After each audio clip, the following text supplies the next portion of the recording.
নমস্কাৰ মৰমৰ ছাত্ৰ ছাত্ৰীসকল, আজি আমি আলোচনা কৰিম ক্লাছ 6ৰ অসমীয়াৰ পাৰ্ট 2 শহা আৰু সিংহ।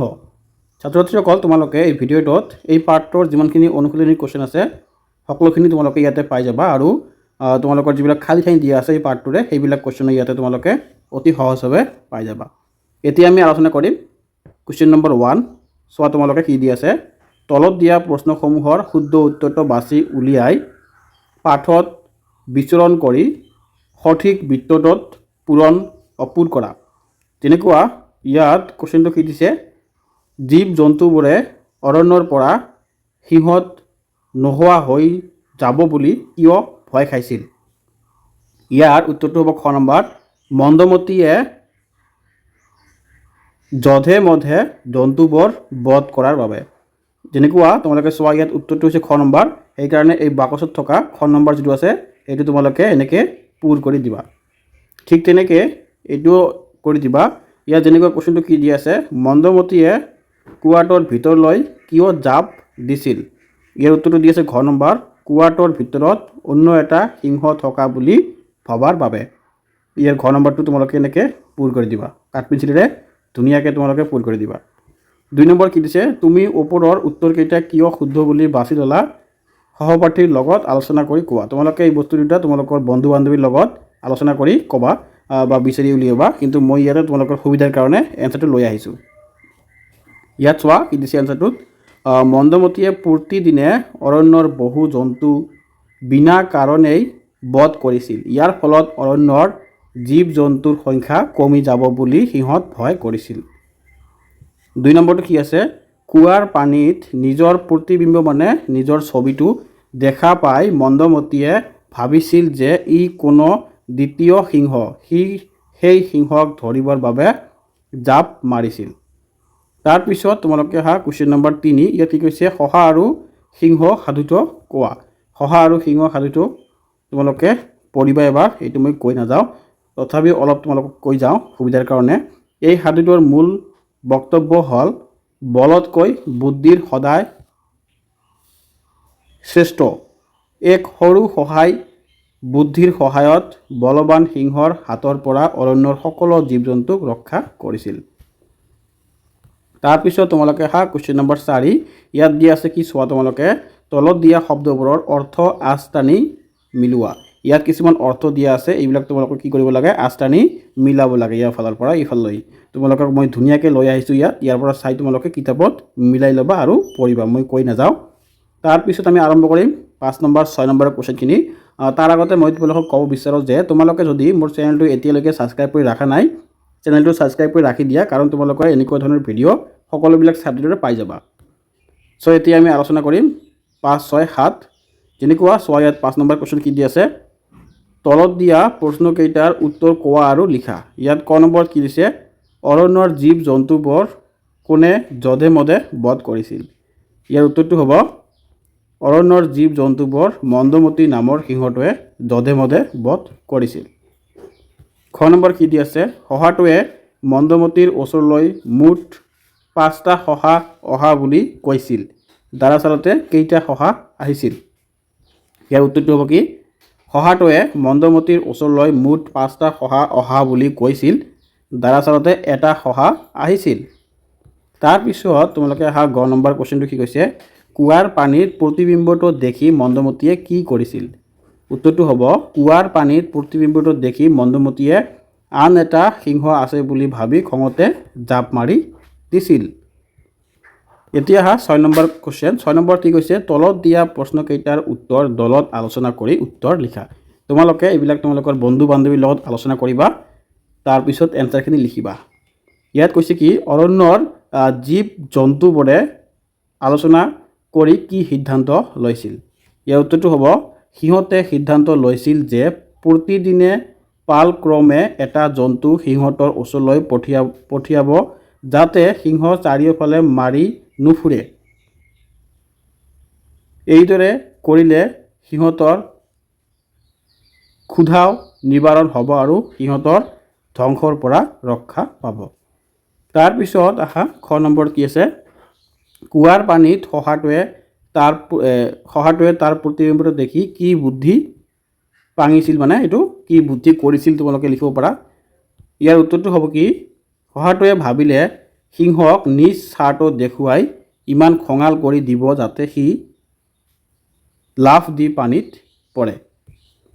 তাৰপিছত আহা তোমালোকে গ নম্বৰ কুৱেশ্যন। গ নম্বৰ ঠিক হৈছে সিংহক পতিয়ন নিয়াবলৈ ভয়তে সহায় ইনাই বিনাই কি কথা কৈছিল। ইয়াৰ উত্তৰটো হ'ব সি ক'লে যে বাটতে আন এটা সিংহ দেখা পাইছিল আৰু সেই সিংহ কৈছিল সি এই বনৰ ৰজা। ইফালে সি 4টা শহা ধৰি ৰাখিছে আৰু মাত্ৰ সি এই শহা আহিছে মন্দমতীক মাতিবলৈ। তেওঁ কৈছিল যে বাটত এটা সিংহ আছে আৰু সি কৈছে যে সি হ'ল বনৰ ৰজা আৰু সি 4টা শহা ধৰি ৰাখিছিল আৰু এটাক এৰি দিছিল মন্দমতীক ক'বলৈ যে এই কথাষাৰ মন্দমতীক তোমালোকে তই যাই কোৱা যে বাটত আৰু এটা সিংহ আছে। এই বস্তুটো তেওঁ বুদ্ধি কৰি আহি মন্দমতীক কৈছিল। এতিয়া আহা ঘ নম্বৰত কুৱাটোৰ ভিতৰত সঁচাকৈয়ে আন এটা সিংহ লুকাই আছিলনে? এইটো তোমালোকে গমে পোৱা নহয়। কুৱাত আন কোনো সিংহ নাছিল। কিয় জাপ মাৰিছিল? মন্দমতীয়ে নিজৰ স্বাৰ্থক আন সিংহ বুলি ভাবি খঙতে কুৱাটোত জাপ মাৰিছিল। এতিয়া তোমালোকে আহা 7 নম্বৰ কুৱেশ্যন। 7 নম্বৰ কি কৈছে কোনে কাক আৰু কিয় কৈছিল লিখা।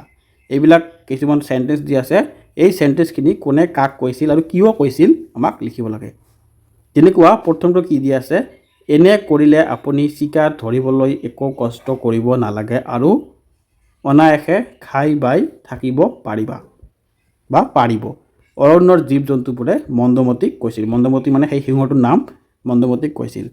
খ নম্বৰ আছে কি তাৰ ইমান সাহস এতিয়াই মোক, ইয়াতে তোমালোকে মোক বানানটো অলপ স্পেলিং মিষ্টেক হৈছে, এইটো তোমালোকৰ মাইণ্ড কৰিব লাগে একো নাই, এইবিলাক টাইপিং মিষ্টেক হৈ যায়। মোক তাৰ ওচৰলৈ লৈ বল, আজি মোৰ হাতৰ পৰা সি কোনোমতেই নিস্তাৰ নাপাব। এই কথাৰ কোনে কৈছিল? মন্দমতীয়ে সিংহটোৱে শহাটোক কৈছিল। শহাটো আহি যেতিয়া তাক কৈছিল যে বাটত আৰু এটা সিংহ ৰৈ আছে, সেই কথাষাৰ মন্দমতীয়ে এই শহাটোক কৈছিল। 8 নম্বৰ চোৱা বিপৰীত অৰ্থ বুজোৱা শব্দবোৰ পাঠৰ পৰা বিচাৰি উলিয়াই লিখা। ইয়াত কিছুমান বিপৰীত শব্দ দিয়া আছে, তোমালোকে ইয়াৰ পৰা চাই লিখিবা। তেনেকুৱা দিয়া আছে নিৰ্বলি, বলি, সুখ, দুখ, স্থিৰ, অস্থিৰ, দূৰ, ওচৰ, বৰ্জন, গ্ৰহণ, প্ৰজা, ৰজা, অসন্মত, সন্মত, চঞ্চল, গহীন। আৰু দিছে কি আমাৰ বাক্য ৰচনা ৰাজত্ব, প্ৰস্তাৱ, প্ৰতিবিম্ব, প্ৰতিধ্বনি আৰু অনায়াসে।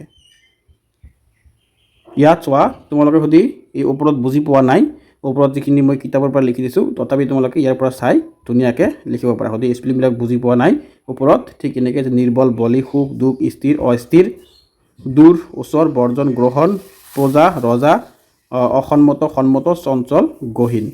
আৰু বাক্য ৰচনাখিনি যদি বুজি পোৱা নাই, স্পেলিং মিষ্টেক বুলি ভাবি আছা, তোমালোকে ইয়াৰ পৰা চাই ধুনীয়াকৈ লিখিব পাৰিবা। যেনেকৈ দি আছে ৰাজত্ব, শহা আৰু সিংহ সাধুত মন্দমতী নামৰ সিংহই ৰাজত্ব কৰিছিল। খ নম্বৰত কি দিছে প্ৰস্তাৱ বিয়াৰ যাবৰ কাৰণে মীনাৰ ঘৰৰ পৰা সুনীতাৰ ঘৰলৈ প্ৰস্তাৱ আগবঢ়ালে। তাৰপিছত দি আছে প্ৰতিবিম্ব, এইটো তোমালোকে গম পোৱা, চাই লিখিবা। প্ৰতিধ্বনিটো চাই লিখিবা, ধুনীয়াকৈ দিয়া আছে। আৰু এইটো দিছে কি আমাৰ অনায়াসে মানে কাম বন নকৰাকৈ, কষ্ট নকৰাকৈ বস্তুটো পাই যোৱা। সঠিক পৰিকল্পনাৰে কাম কৰিলে যিকোনো লক্ষ্য অনায়াসে অৰ্জন কৰিব পৰা যায়। তাৰপিছত তোমালোকে আহা 10 নম্বৰ কুৱেশ্যন। 10 নম্বৰ কি কৈছে দলত আলোচনা কৰি ফুলপাহৰ গাহীবোৰত থকা শব্দ ব্যৱহাৰ কৰি তলত দফাটো সম্পূৰ্ণ কৰা। ইয়াত চোৱা কেইটামান দিয়া আছে, কিতাপত চাবা, তেতিয়া ভিডিঅ'টো চাবা তোমালোকে, কিতাপত চাবা এনেকুৱা এটা ফুল দিয়া আছে, ইয়াত কেইটামান শব্দ দিয়া আছে, সেই শব্দবিলাক চাই তোমালোকে সেই বস্তুটো পূৰ কৰিবা। এতিয়া আহা 11 নম্বৰত দুজনীয়া দলত বিভক্ত হৈ উদাহৰণ চাই অন্তমিল থকা আন শব্দ গঠন কৰা। ইয়াৰ উত্তৰত চোৱা কি দিছে, তোমালোকে এনেকৈ চাই কিতাপত দিয়া আছে, ঠিক এনেকৈ তোমালোকে লিখিবা। ধুনীয়াকৈ মই লৈ আহিছোঁ, তোমালোকে লিখি দিবা। তাৰপিছত আহা 12 নম্বৰ কুৱেশ্যন। 12 নম্বৰ কি কৈছে তলত দিয়া দফাটোৰ উপযুক্ত স্থান জ্যোতি চিহ্ন ব্যৱহাৰ কৰা।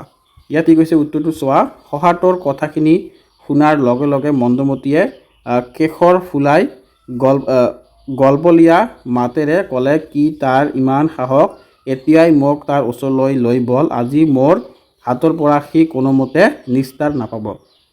তাৰপিছত আহা 13 নম্বৰ কি কৈছে তোমালোকে পাঠটোৰ জীৱ জন্তু লাহে ধীৰে আহি জুৰীয়া শব্দবোৰ পাইছা এনেধৰণৰ শব্দ আমি দৈনন্দিন জীৱনত প্ৰায় ব্যৱহাৰ কৰোঁ দলত ভাগ কৰি তালিকাত দিয়া ধৰণৰ বিভিন্ন জুৰীয়া শব্দ লিখা ইয়াত মই লিখি আনিছোঁ তোমালোকে চাই কিতাপত ছেম টু ছেম লিখি দিবা লিখি দি কিনে তোমালোকে পাৰিলে মুখস্থ কৰি ল'বা তাৰপিছত অহা 14 নম্বৰ ঠিক হৈছে সহাটোৰ মনত খেলোৱা বুদ্ধিটো সঠিক আছিল নে দলত আলোচনা কৰি নিজৰ মতামত প্ৰকাশ কৰা ইয়াৰ উত্তৰটো চোৱা কি দিছে সহাটোৰ মনত খেলোৱা বুদ্ধিটো যথেষ্ট সঠিক আছিল সহাটোৱে মন্দমতি কুৱাৰ ওচৰলৈ লৈ গৈ তাৰ নিজৰ প্ৰতিবিম্ব দেখুৱাই বিশ্বাস কৰালে যে কুৱাৰ পানীত আন এটা সিংহ আছে মন্দমতিয়ে খঙত কুৱাটোত জুমি চালে কুৱাৰ পানীত সি নিজৰ প্ৰতিবিম্বটো দেখি আন এটা সিংহ আছে বুলি ভাবি গৰ্জি উঠিল তাৰপিছত কি কৈছে সিংহৰ সেই গৰ্জন কুৱাৰ ভিতৰৰ পৰা প্ৰতিবিম্বিত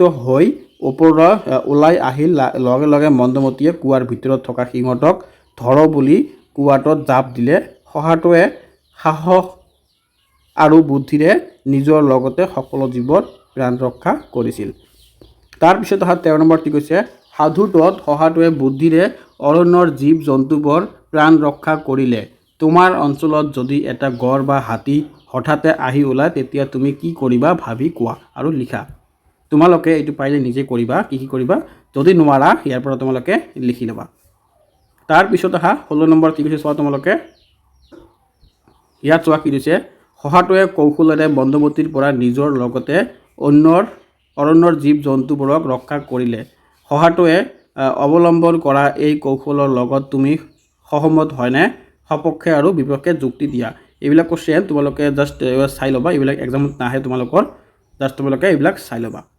তাৰপিছত 17 নম্বৰত কি দিছে চোৱা তোমালোকে দলত ভাগ হৈ প্ৰতিটো দলে তলত দিয়া শব্দসমূহৰ পৰা অতি কমেও 5টাকে শব্দ ব্যৱহাৰ কৰি একোটাকৈ দফা লিখা ইয়াত চোৱা কি দিছে যেনেকুৱা দি আছে টং টং আমাৰ বিদ্যালয়ৰ বেলখন টং টংকৈ বাজে পৰিপাটি কাকত সাজি কীৰ্তিস্থলটো পৰিপাটি কৰি ৰখা হৈছে তাৰপিছত দি আছে কি টিকটিকিয়া ঘড়ীটোৱে টিকটিকিয়া শব্দ কৰি সময়ৰ লগত আগবাঢ়ি গৈছে তাৰপিছত দি আছে কি জন্মক নতুন